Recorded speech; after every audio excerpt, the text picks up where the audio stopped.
Hello friends, last chapter we discussed about the insulin resistance and the health risk happening because of insulin resistance. So how we can overcome this insulin resistance, or how we can avoid the insulin resistance or the overproduction of insulin inside our body.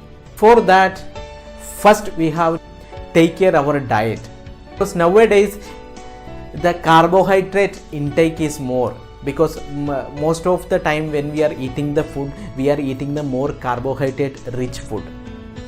Even carbohydrate is one of the essential nutrient we need in a larger quantity every day, but the amount of carbohydrate is too high or will lead to the condition like insulin resistance. So there are a lot of food containing the carbo, even from the rice, bread, fruits, vegetable, all containing the carbohydrate. Glycemic index of a food plays very important role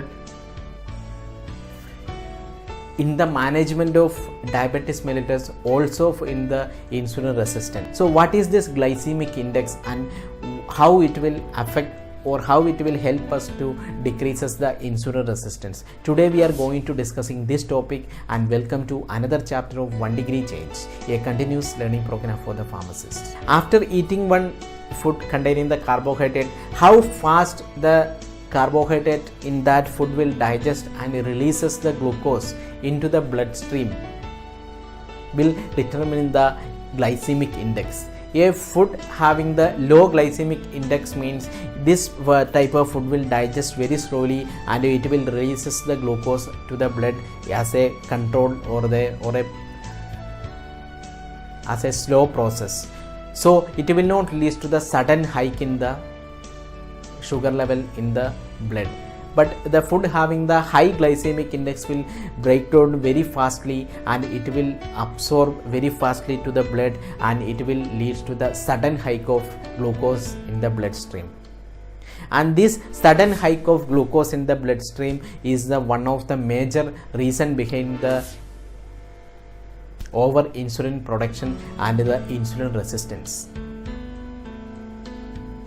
So when we are taking a food, even for a not only for a diabetic patient, even for the normal people, when we are taking a food, we have to choose the food item and we have to include more food that have the low glycemic index. If you take this type of food having the low glycemic index, it will help us to maintain a constant glucose level in the bloodstream, and it will help us to it will help us both the management of diabetes, also to prevent the condition like insulin resistance.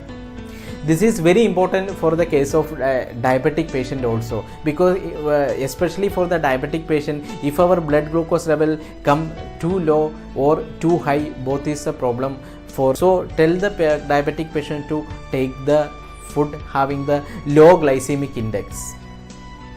The food like the fruits, vegetables like broccoli, tomato, etc. have the low glycemic index, but the food like white rice, brown rice, bread, watermelon all have the high glycemic index. So make a list of the low glycemic index food and high glycemic index food, and advise your not only the patient, for the normal people also advise to educate them about the importance of glycemic index and help them to choose the correct food that will help them to manage the diabetes mellitus or to prevent the insulin resistance. I hope all of you understand the importance of glycemic index during selection of a food, especially the carbohydrate food.